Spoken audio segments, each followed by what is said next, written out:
just 4 weeks. But Utah voters will soon receive their ballots and will be able to cast their votes. Before we start the debate, I have gone over the rules of the debate with the candidates. Let me explain them to our audience. Each candidate will be given a 2-minute opening statement, and for the first half hour or so, I will pose questions. Given 90 seconds. Should a rebuttal be necessary? Extra 30 seconds. The candidates have no prior knowledge of the questions I will pose. The same questions will be posed to both candidates, and we will alternate the answers. We have a timekeeper with us tonight that is reminding us of the time and make sure that we are on track. At the end of the approximately about a half hour, I will begin asking questions posted by you, the viewers, or the audience. Should we not have enough questions, I have additional questions, but I don't think that'll be a problem tonight. Prior to the debate, I have met with the candidates to review the rules and determine who will start the opening statement. It was determined that Christina Boggess will go first. We will alternate the answers after that. Let's begin with the 2-minute opening statement. Christina.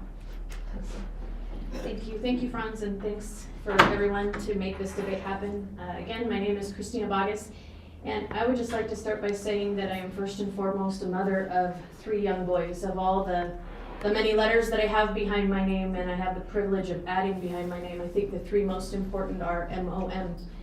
And having served in those 2 capacities in education as a parent and as an educator, I just have a few things to offer as we open.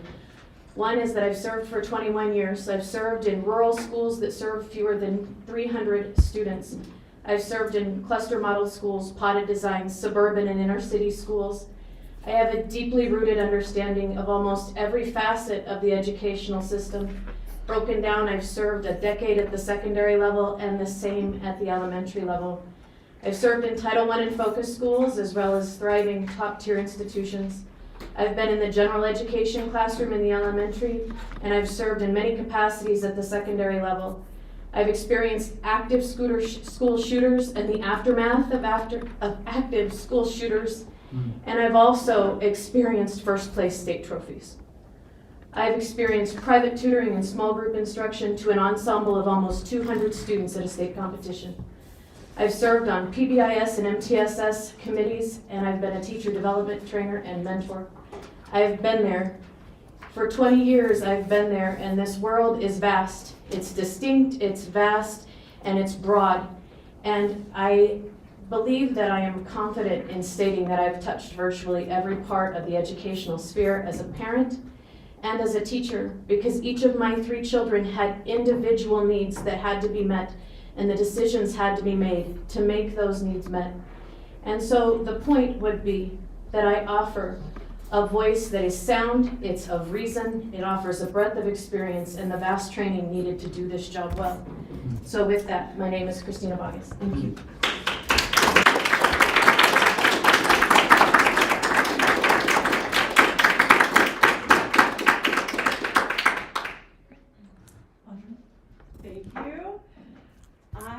My name is Audryn Damron. I am a special education teacher at high school in Granite School District. First of all, I'm so grateful for you guys for being here and for virtual attendance as well. I kind of wish we could all get a big table right now because this is terrifying. I feel like my heart is beating, I'm a little nervous, so this debate forum is new to me. And on my way here, I was thinking, okay, Audryn, why are you doing this? Why are you running? Why are you coming here?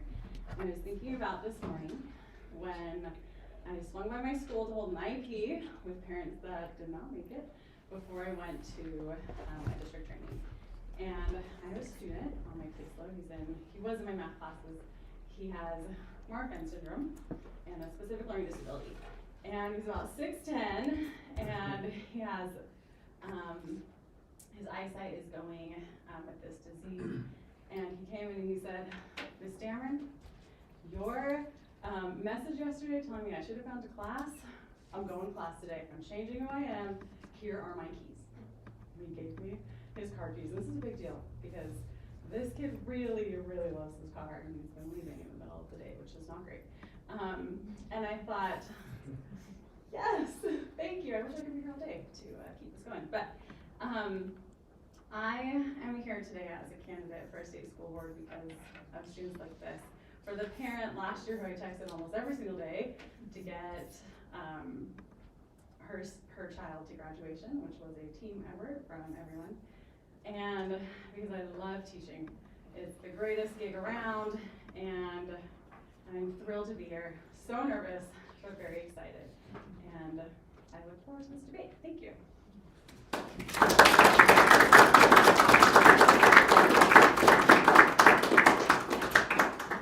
just want to remind everybody that if we clap after every statement, we may have less questions. So please refrain from clapping. Perhaps at the end you can clap.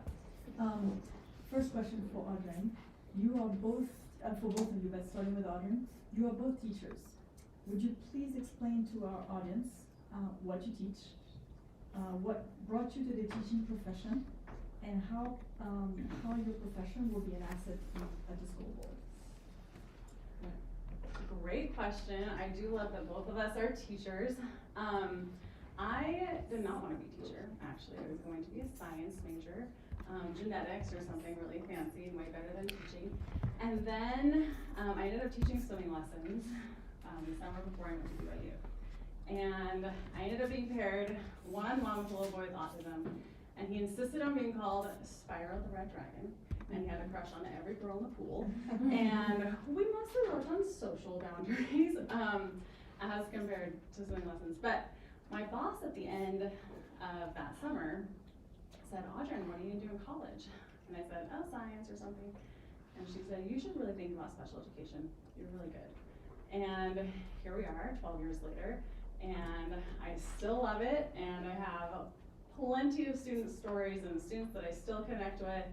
I taught in St. Louis for a little while, and I had a student reach out to me and ask if we could FaceTime about some math questions because she was in college, and I'm like, these are the relationships that we want and we care about. This aspect, my desire to connect, my love of creating relationships, my in-class experience, these are the kind of attributes and things that I can bring to the state school board, and I hope I can do so. Okay, so I just want to clarify, so the three questions, right, were what I teach, what brought me to teaching, and what does my teaching experience bring to the Board of Education? It's a lot of questions in one question. I'm gonna see if I can cover this. So I presently am a music specialist in the Salt Lake City School District. So I teach math, English language arts, notation. I teach rhyming, I teach reading, I teach all sorts of things including geography and what we would call empathy, all in this beautiful realm of music education. And I think that's what I love the most about music education is you get to touch every subject area. You get to touch civics and social studies and geography and math and ELA. The time that I got to teach palindromes in music was one of the most glorious days of my life. And the fact that kids learn in that way is really impressive. Music is what I do now, but music is not the only thing that I have ever done. As you heard in my opening statement, what brought me to teaching was actually a teacher, believe it or not. I was a young mother, and what brought me to teaching was a teacher who said, you would be really good at this, come teach. That's what brought me to teaching. And I think what I bring to the board is so broad and so vast, having a broad view. I serve in multiple buildings, in multiple capacities. I serve over 500 students every year, and building relationships with those kids is one of the most glorious things, but also watching and experiencing what the teachers around me experience has brought me to a place where there was a need to run for the Utah State Board of Education. And so I will bring those things. Thank you. Thank you.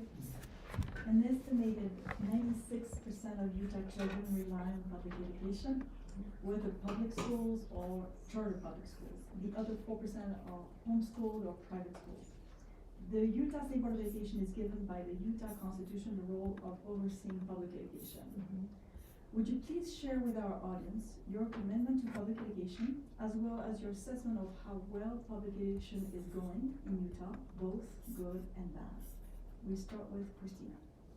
Awesome. So there are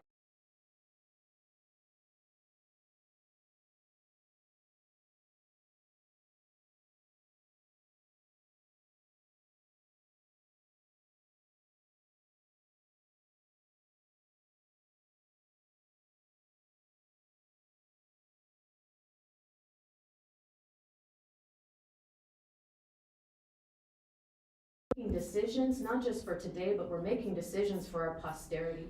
And if that doesn't scare you, it should. It absolutely should scare you.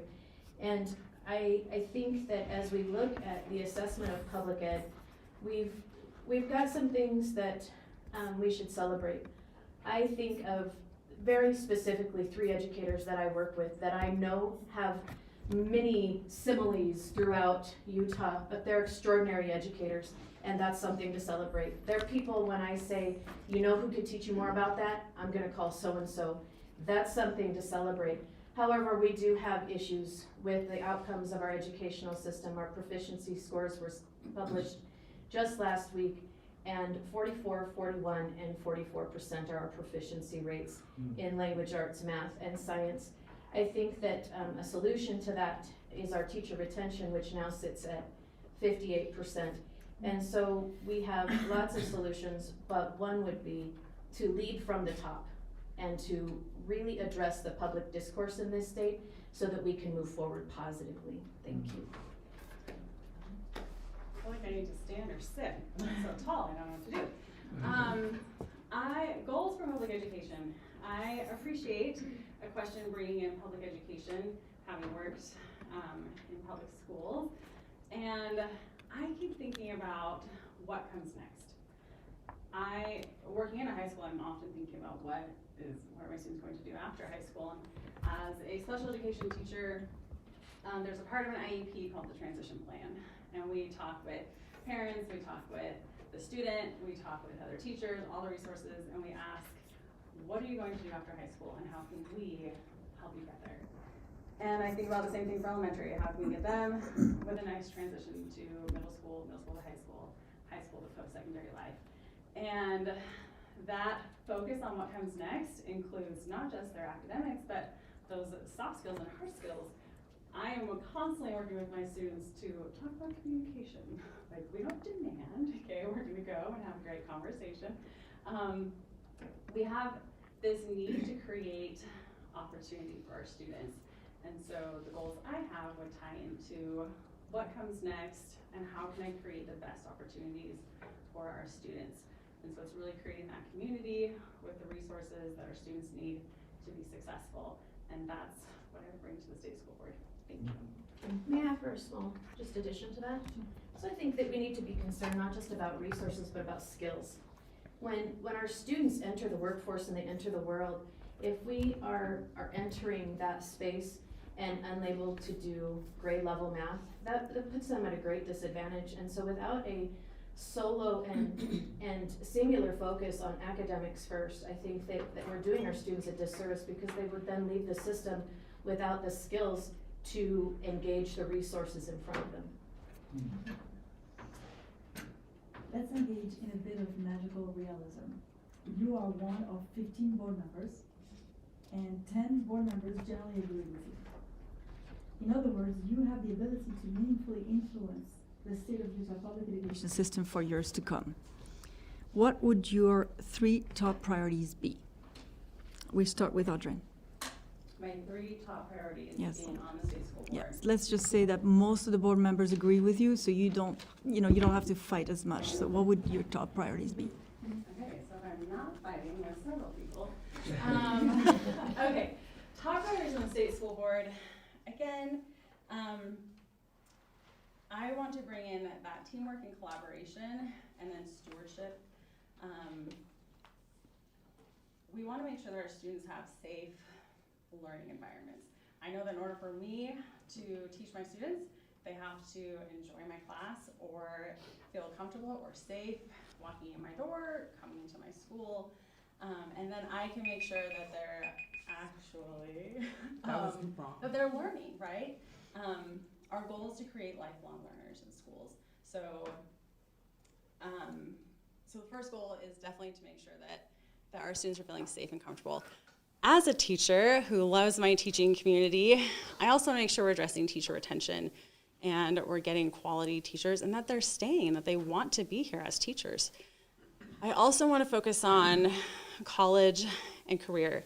And again, as a special education teacher, not all of my students are going to go to college, but they can all be contributing members of society that have good jobs and high quality of life. And so I want to make sure that along with academics, I'm also making sure that they can function in society. And I'm excited to do that. That is the thrilling work, and that's what I'll bring to the State School Board. Thank you. Christina, your turn. Well, first of all, I must disclose that I'm offended that I only get 3 priorities, but there, we'll go with that. I think if I were to address my first priority, which is one of the primary reasons I ran for the State School Board, and that would be to reduce teacher workload.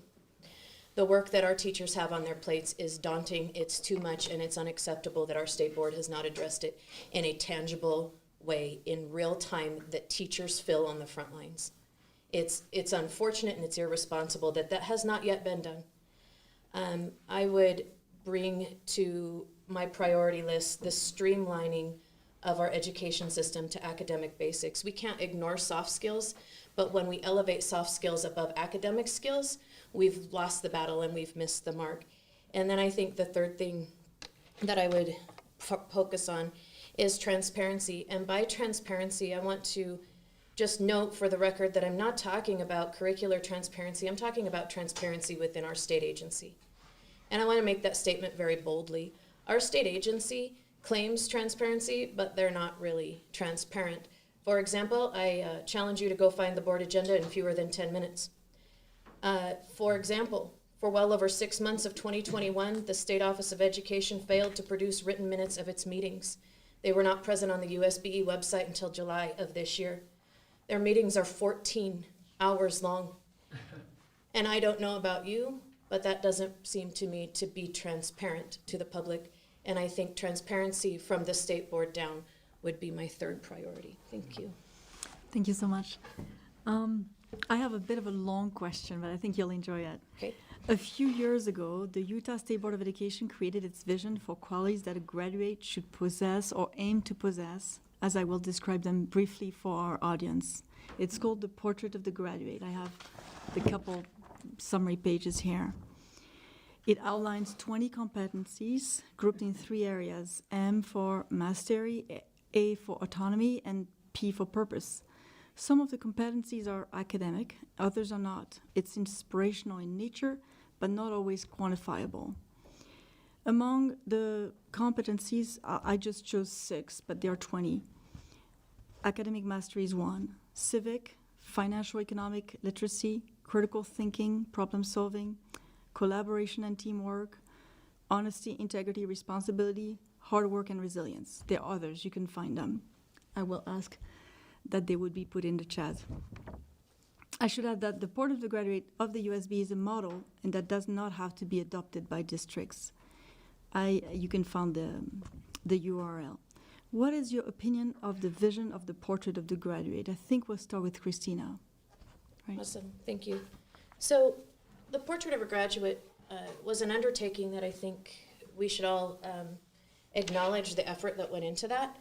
I love many of the things that are listed in there: civic, honesty, integrity, critical thinking. But I think one of the biggest issues with Portrait of a Graduate is, as you said, we're not quantifiable. How are we reaching these goals? If we want to know that we're measuring these things should be able to be measured. How do you measure grit? How do you measure honesty? And so I think that we need to consider, as we create these goals within our system, is it measurable and achievable? Because we can't legislate honesty, we can't legislate critical thinking, and so I just want to ask those questions. And then I would ask, is it appropriate that all of our students look the same? Audryn's described her classroom, I could describe mine.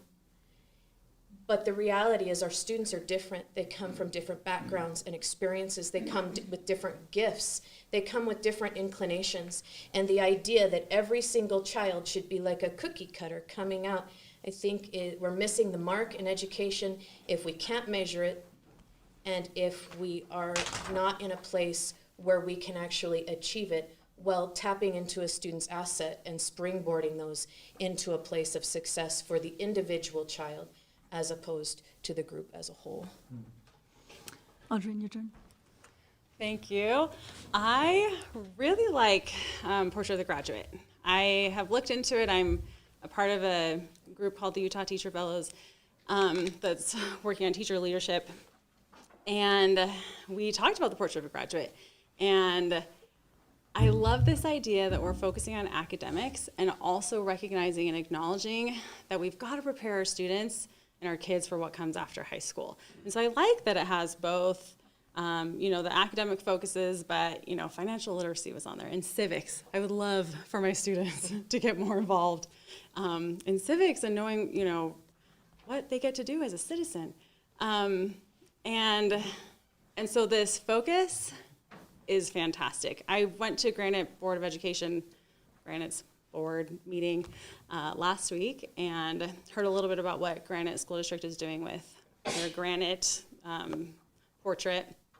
And they had some pictures of kids in elementary schools that talked about what they were excited to do after high school.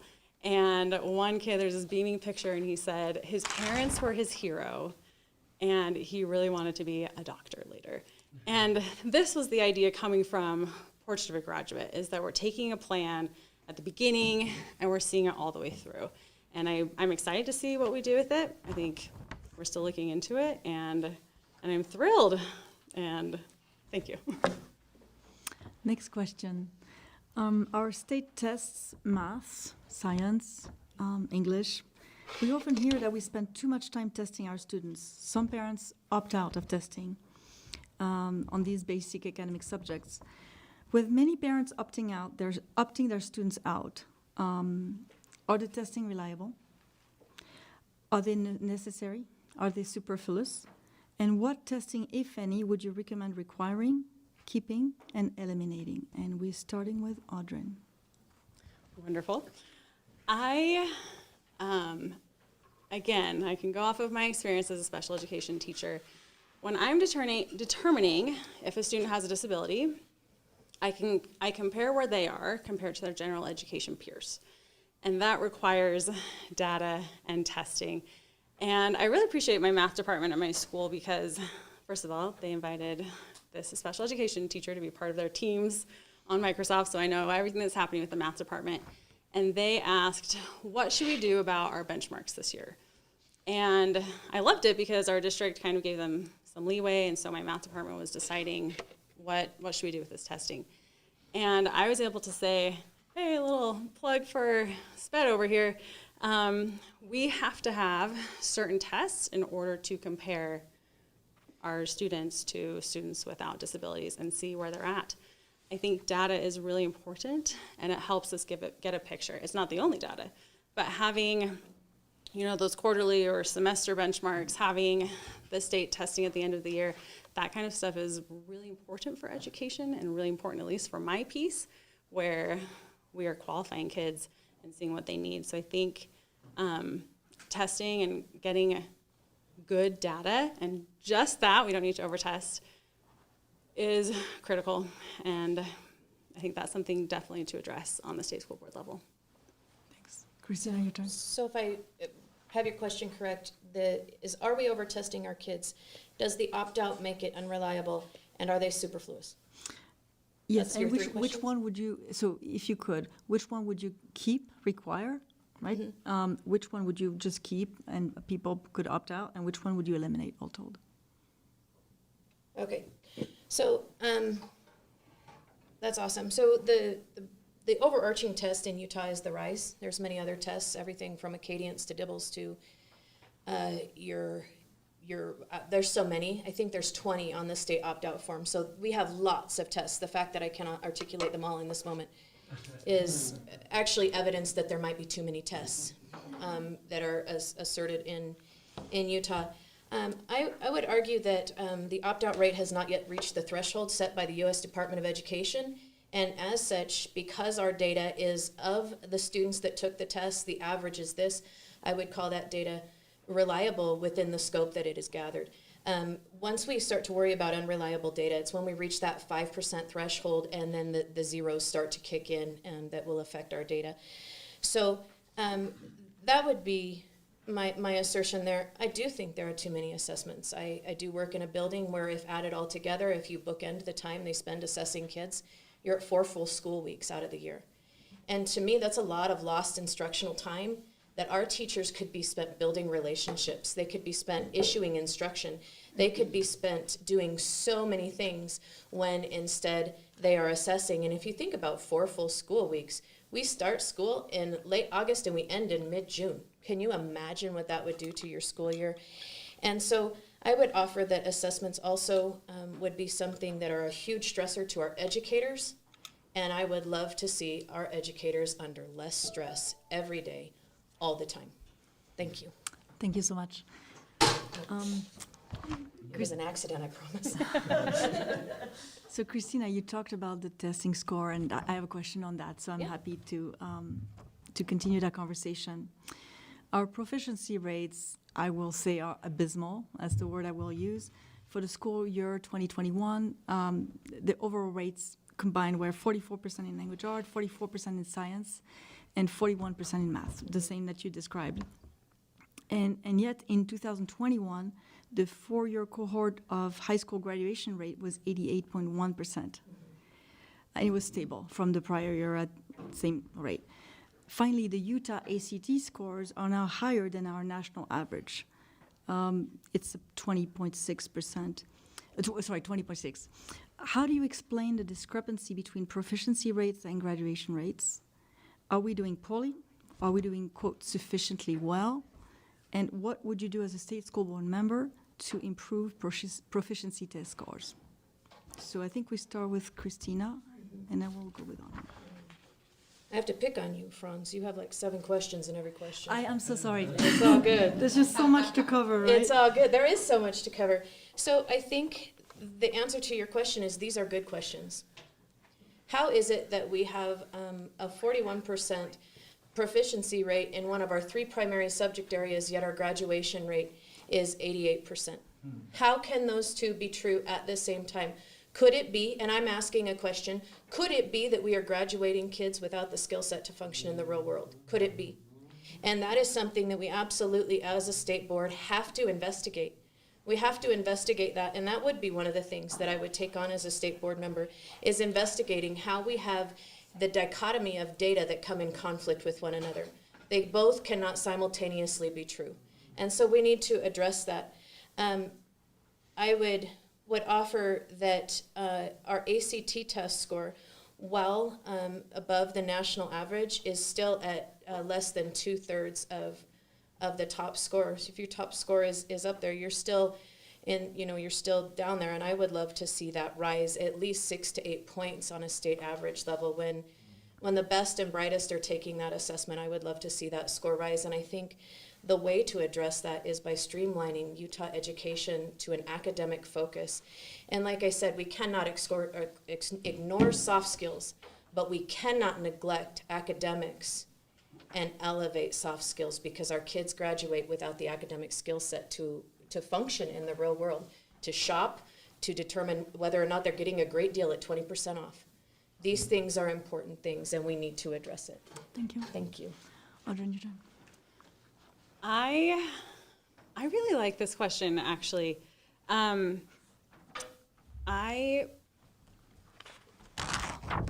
was thinking, okay, so my dad is a doctor, and he, he's near the end of his career at this point, and he assured that, he's shadowed many, incoming residents or whatever, and he said he's amazing that there are brilliant people who lack people skills. And I've been fascinated by this idea, and I think about my student population, and I think I want to ensure that I am giving them both the academics and their soft skills. And I attended a school community council for an elementary school in West Jordan a couple weeks ago, and this principal was out of her mind excited to show all of us at the end of this community council that their kindergartners had made so much growth in reading that they were now at the top of their district. And they had completed this by picking a program, going all in, all hands on deck, parents, teachers, they were getting the kids excited, and they were making growth. And I loved that. I loved the hope that was there, and I loved that this school worked so hard and they met a goal. And I think working in the state school board and making sure that we are encouraging and working with our districts, working with our schools so that they can accomplish those good things is something I'd love to bring. Thanks. Great, thank you so much. I have been told that we've reached our halfway point, and so we'll be able to take questions from our audience as well as people have already asked questions online as well. I'm a little unclear about how we're going to get the question from the audience, but I will start with a couple that we received through a YouTube link. Okay, first question is, are either candidate aligned or supported by Utah Parents United? I think you go first, Audrey. Thank you. I am not aligned with Utah Parents United. I don't know if I need to say any more than that. But I don't know. Questions after. That's fine. You don't have to use your 90 seconds. Do I go a lot? I don't know.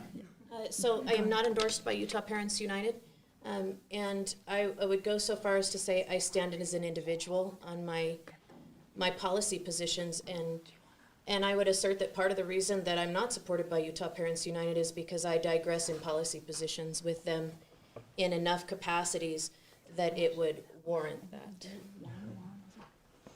Let's take thank you so much, Christina. Let's take a question from our audience. Does anyone have a question in the audience? Please stand. Speak loudly. The mic should pick it up. Sure. Someone wrote, today's society tries to socialize us to a greater extent than any previous society. We are even told by experts how to eat, how to exercise, how to raise our kids, and so forth. How does this statement apply to public education in your experience? So I cannot remember who goes first. I think, is it you just answered? Is it Christina? Okay, go. However, if you want to, I'm easy to get along Go with. ahead. So I do think we make attempts to socialize kids in public schools. And it's, in my opinion, it is not the role of the school system to socialize kids and provide their morals and values. That's the role of the family. However, I would just like to offer that with rights and roles come responsibilities. And if you've worked in a school system for any period of time, it is very easy to see that some kids do not come with the appropriate skills they need to even eat a meal with utensils or use the bathroom and toilet paper. So as much as we need to draw clear boundaries between family and school, we also need to acknowledge that kids do come to the school with needs and need to be taught skills that they are not taught at home. But with that, I would offer that it is first and foremost the responsibility of the parent or the family to teach morals, values, and social skills. But if that is not done, it will rest on the hands of your educators. So thank you. Thank you, Christina. Audryn, your turn. Thank you. I saw you at the Granite Board of Education, so I appreciate public comment and your questions. So one of the classes I teach as a special education teacher is called Directed Studies, and it's a class where we work on homework and study skills and organizational skills and stuff like that. And sometimes I feel like I have a glimpse into all of the teachers and assignments in the school because my kids are asking for help. And I've worked with them on the coolest assignments. One English teacher was working on, Scarlet Letter, I think. And she had the coolest videos that showed how we need to be careful about what are we taking in and what is really happening when, with different trends or things like that. And I was blown. I was like, I kind of want to be in English right now. This sounds like a really cool activity. I've helped with history classes where they've had to look up a topic with different resources and different biases, right? This side, and this side. They're supposed to make inferences and stuff like that. And I think that our schools are really working to help students create their own freedom so that after high school they can think on their own. I want my students to leave feeling excited and liberated and that they can accomplish whatever it is that they need. And that kind of perspective and enthusiasm is something I hope I can bring to the state school board. Thank you. Thank you. Let's take another question from our audience. I'm 14 years old, and recently in my high school, I figured out that there is explicit content in the library at my school, and I also found explicit content in my middle school as well last year. I've been concerned about this for a long time, and I hope that you guys will do something about it, so I'd like to hear your opinion on explicit content in libraries. So we'll start with Audryn, and then we'll go to Christina. First of all, love that you are here. So brave to come and ask a question to a whole audience like this. There is a library that says that books are windows. And I've talked with different English teachers. I just had a chat with my librarian like 2 days ago, and I attended a different school community council where they actually had their librarian come and speak to this very point. And we had a whole discussion. There were parents, there were teachers, the principal was there, the librarian was there, and they talked about pornography in schools and in books. And we talked about whether or not, this principal went to the librarian and said, is there porn in your library, in our library? And this librarian said, there is not. But there is a myriad of options for our diverse students. And being in and representing Kearns, Taylorsville, and West Jordan, we have a really diverse population. And I appreciate that libraries are places where you can or cannot pick up a book. And I think that being able to represent different populations is critical to ensure that those students feel safe and comfortable coming to school. Thank you. Christina. Awesome. Thank you, and thank you for the question. And I'm sorry that that came to you in school, because it shouldn't have. And for our audience, I want to be clear that when this young lady says explicit, she's talking about the depiction of graphic sex acts, including necrophilia, including how-to guides for sodomy, including graphic rape scenes of young 10-year-old boys. So we're not talking about things that cause a little bit of offense to us. They're things that would and should not be available to students in a public school. You want to buy that at the market, that's your business. You want to get it in the public library, that's your business. But we have an obligation to protect students in our schools, and as such, my opinion doesn't matter because the legislature has spoken on this issue, and it is the job of our buildings to come into compliance with what the legislature has said. The legislature spoke in 53G-10-103 through the Sensitive Instruction and Materials bill that was passed in the last legislative session. I don't get a say in that. They have spoken, and it is the job of our local institutions to come into compliance with that bill. Thank you. Thank you, Christina. Let's take another question from our audience, and then we'll go back online. Okay. There are so many national political movements that fight to take up airtime in our local politics, especially in our schools. How will you keep the focus on local Utah politics and Utah schools in your position as a school board member? Christina, we'll start with you. Awesome. So if I understand your question correctly, how do we keep it local? Right. We do. We put things in a filter, in a colander, right? And we put it through the litmus test. And if it is not right here, we keep it out. And if it's something we have to entertain, whether it be a current event or something like that, then we deal with that on a case-by-case basis. But if you're talking about the action of the board in its entirety on a month-to-month basis, we keep it local. You just do the job you were asked to do, period. I guess I don't know that maybe I need to ask clarifying questions, but to keep it local, you keep it local. You put your word forth and you honor your word. Audryn? I really appreciate that question. I am running for state school board because I took a day off and went to Educator Day on the Hill with the group called the Utah Teacher Fellows, and I saw how legislation is made, and this blew my mind as an adult, okay? And I realized that there are these hot topic issues that are all over society right now, on social media, in the news, and they're taking up so much time and energy. If a bill goes to the House, right, and we talk about this one for this long, we might not be able to address all of these ones.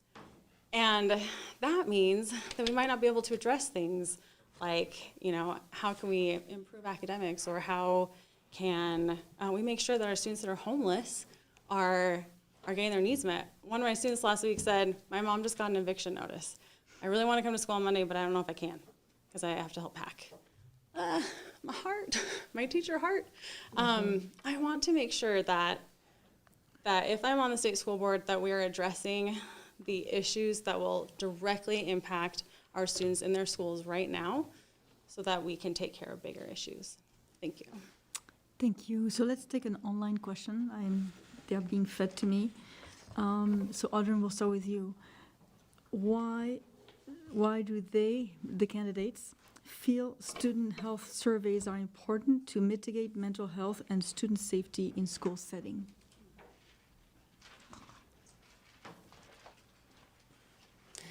Student health surveys, I think this would come back to resourcefulness and stewardship. Again, the special education teacher in me loves data, and I can only work with the knowledge and information that I'm given. So having surveys, and surveys may need to be worked on, we may need input on surveys, I am all for that. But I think that having some sort of eye into students themselves is huge. Creating a place where students can respond and they feel safe and comfortable to let me know how I'm doing. The instructional coach at my school was a biology teacher for 19 years, and she would constantly give little feedback surveys to her students, I don't know, quarterly or something, and would ask, how am I doing in this class, and how are you doing? And I love that, because the students were responding and giving her feedback, and then she could adjust her teaching. I think that's good teaching. So having some sort of system where we're able to get data from kids and ask, what do you think? How are you feeling in school? I think that is very beneficial. Thank you. Thank you, Christina. Awesome. So I think maybe I misheard the question. Was the question, why do you think that the surveys are important? It was, yeah. Why do you feel student health surveys are important to mitigate mental health and student safety in school setting? Okay, so I would offer that inherently the presupposition of the question infers that someone knows where Audryn or I stand before they ever ask the question. So I think that's a little nefarious, but I would go so far as to say that when we ask these questions, we need to do so, we need to consider first, rather, is this taking the place of academic instruction time? Are we elevating these surveys to something that your excellent educators know without a survey? Because your educators in this state are brilliant. They are really brilliant. They don't need a survey to tell you Johnny's struggling.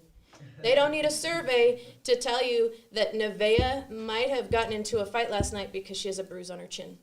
They don't need a survey to glean that information from their students. You're talking about brilliant educators, most of whom, 63% of your teachers in this state, have been doing this job for longer than 7 years. They know, and they don't need a survey to give them that information.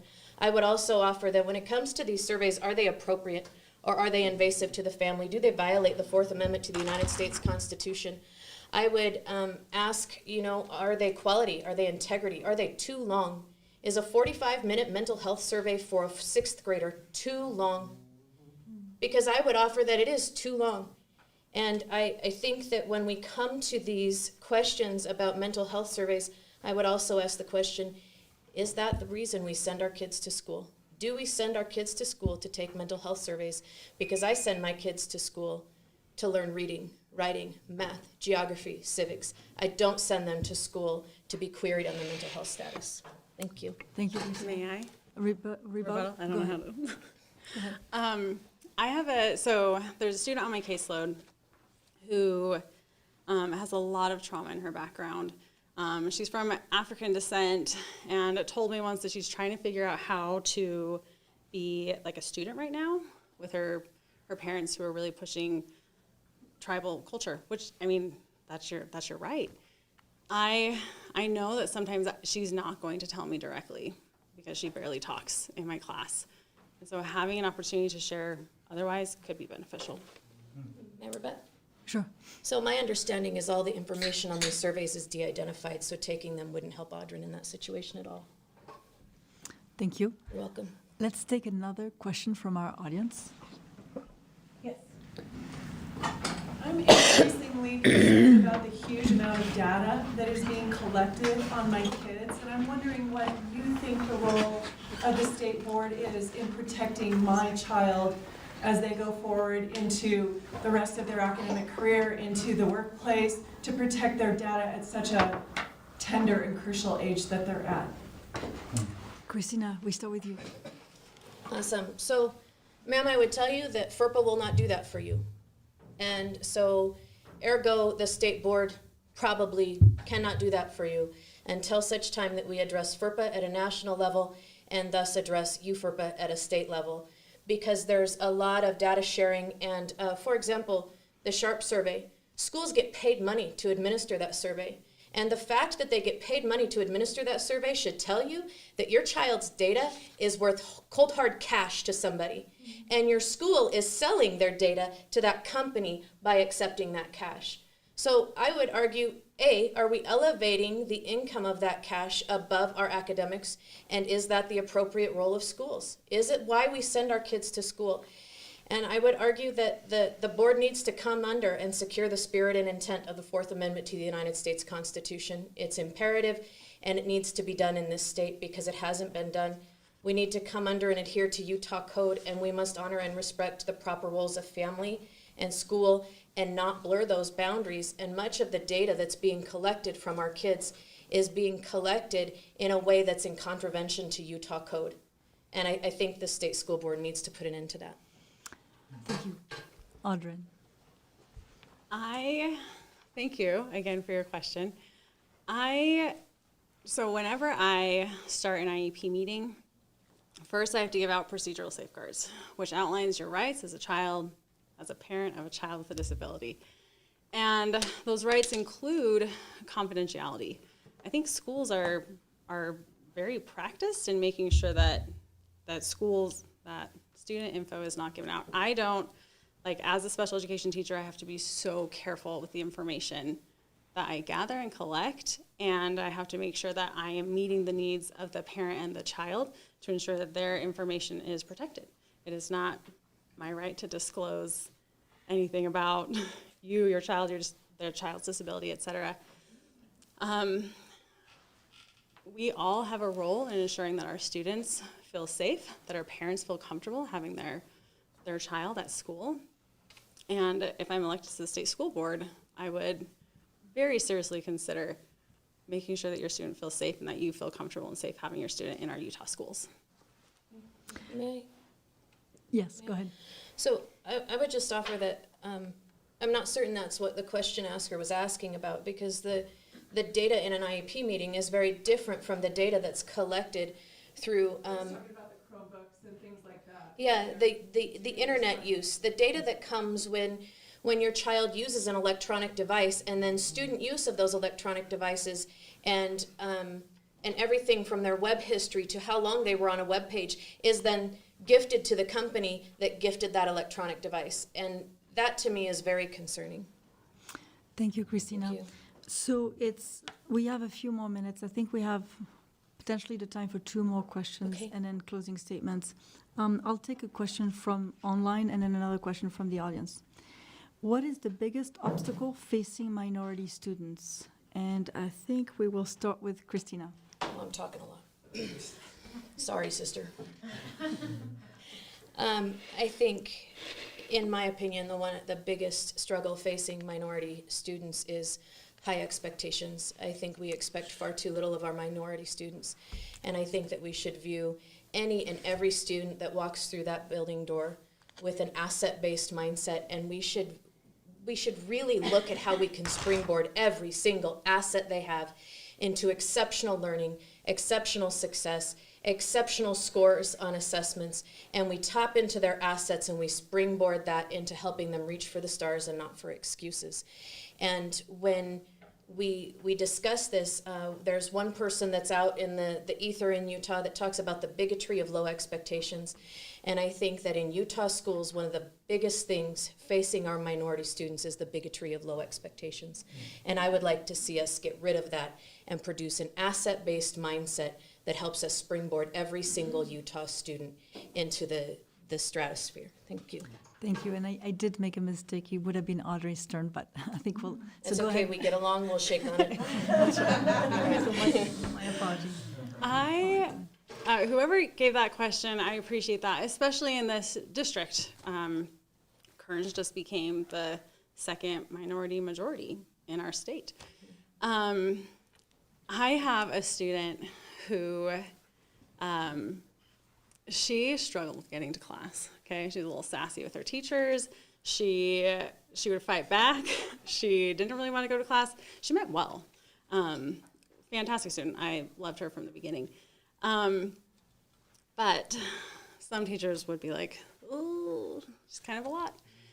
And her Latinos in Action teacher recommended, this is her senior year, that she join Gear Up, which is a program, like an outside program that comes to the schools and helps a lot with college type stuff. And I have never seen the student so excited. She I was after school talking to another teacher, and she came in and was like, guys, look at my poster. I made this. I'm like, you are here after school? What is happening? It is these leadership opportunities. It's the fact that a teacher recommended to her that she go and join this outside program, and she is doing so much, and I love this. It's creating these leadership opportunities for our minority students. I have seen so many great things happen in the schools, and I would love to see the state school board continue to support resources outside groups that can help provide that for our students. May I? Well, I think we're running out of time, but if you want. Yeah, I'll promise to keep it short. I love this story, by the way. I think it's a fantastic story. What I would offer is that it's not just minority students who have those problems. We have many, many students. I work in 3 Title I buildings, and many of those students would be considered what we call the majority, and they have the same struggles that this student faced.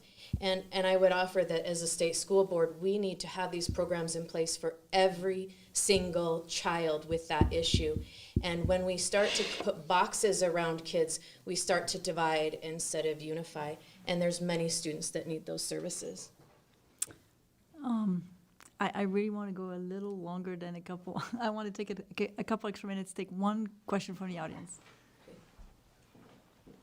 Go ahead. So I remember last year taking a MAPS test on my iPad at my school, and I remember getting multiple questions that did not have to do a single thing with what the test was about. And I would go to my head and I would say, how do I answer this question without bringing forth my political ideas or what my parents believe? And how are we going to bring tests back to reading, writing, math, science, and stuff like that, instead of political ideas in schools? So Audryn is going first. If we could keep it short so that you have enough time for your closing statements. Another brave soul. I love that we have some teenagers here. The high school teacher in me is loving this. Okay, guys, I also am not sure what the MAPS test is. Is that an elementary test? Math. I think Math? Anyway, that doesn't matter. But I think questions like that, I would love to see that when we're giving assessments, so I'm thinking about the ACT when they're asking questions about, like, what careers do you want after? And that kind of information is helpful when we're planning for what comes after high school. And so bringing it back to reading, writing, and math, I just don't think you can do school with only reading, writing, and math. As a teacher, in order for me to even get you to learn math, I have to make sure that you feel safe, comfortable, that you're happy to be at school, that that you have the skills to be successful later. So I need some of that extra information in order for me to meet your needs as a student. Thanks. Christina? So MAPS testing is from the NWEA, and they're an organization that's primarily funded by Bill Gates. He's one of their primary investors. It is not the primary assessment here in the state of Utah. The primary assessment here in the state of Utah is the RISE assessment, which is sanctioned by the Utah State Board of Education. There are many districts that do administer the MAPS testing. Granite is one of them. It's in many of their schools. And I would wonder why we're doing both. And so that would be my first question and my first assertion. And then my second assertion is any query of your political affiliation, your personal values, your sexual orientation, that's in violation of Utah code. And as such, in the public school system, if an assessment or a survey queries those things, it is in violation of Utah code, and you and your parents should have reported that. And then hopefully we could act on that as a state board, or the subsidiary agency that deals with those complaints could go ahead and remedy that through the appropriate channels. But those kind of questions should not be asked in your state assessments. It's in violation of our systems here. Thank you for our audience, whether online or here, present, to have asked all these questions. I think it's time for closing statements. We have 90 seconds for both of you. We start with Audryn. Okay, you guys have been a fantastic audience for this nervous first-time debate teacher. First of all, I just want to thank you guys for coming. Thank you for taking time out of your day and for caring enough about a state school board race to be here tonight. And thank you to the Utah Debate Coalition for putting this on. Thank you for being here as our moderator. I invited a couple of students to this debate tonight because I wanted to make sure that my students knew what I was doing and they knew that I cared. So I love seeing you guys here. I think that getting our students ready for what comes after includes being engaged. It includes knowing how to read, write, do math. I love math as the math teacher, but there's more. Our schools, some of the families here, you guys are fantastic. You're doing a great job meeting the whole need of your child, and we need you, and I would love you to come be volunteers in my school. But also, we need to ensure that we're taking care of all of our students, and that includes my students who are homeless, my students who do not speak English yet, all of my students have a disability, my students who are different and need something more. And on the state school board, I want to ensure that we are hitting all of the things that our kids need to be successful. I'm Audryn Damron. You can check me out on voteaudryn.com, and I hope I can be on the state school board to represent you guys. Thank you. Thank you. Christina, your turn. Awesome. I love that Audryn addresses the students with needs. You know, McKinney versus Vinto and McKinney. The McKinney-Vinto Act is what I'm trying to say, addresses our homeless students. There are processes in place for every student with a special need. Are they perfect? No. Do we need to work on ensuring that those acts and that those things better serve our students so that we can serve them better locally? Absolutely. But I think that we need to remember that the family is first and foremost the first line of defense and the first teacher of that child, and we need to honor and respect those boundaries.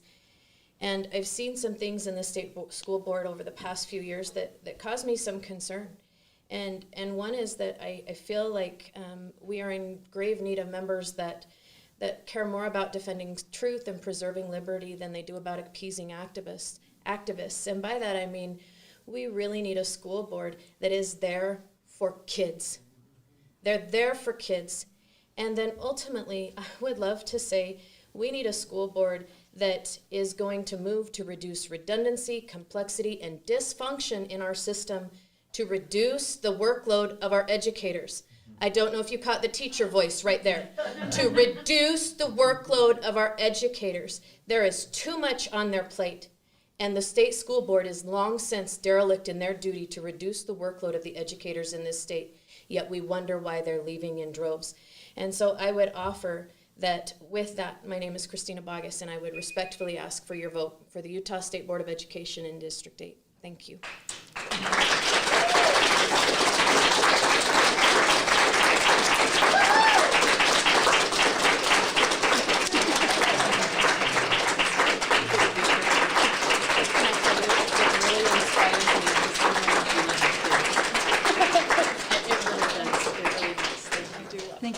conclude District 8